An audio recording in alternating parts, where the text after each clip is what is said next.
Do I have something on my teeth?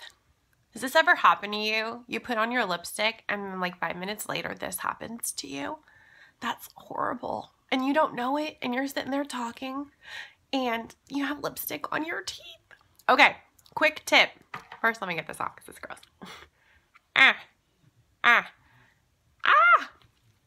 Okay, better.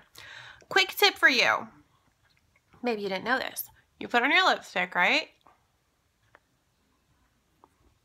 This is Affluence by Younique. Love it. All right, you put on your lipstick and go, make sure your finger is clean. Go like that. What it's gonna do is get any residual lipstick you have on the inside of your lip off of your lip, so that when your lip touches your teeth, it doesn't take the lipstick off and you don't look like I did a few seconds ago. So, pretty quick tip. Hope it helps. Bye.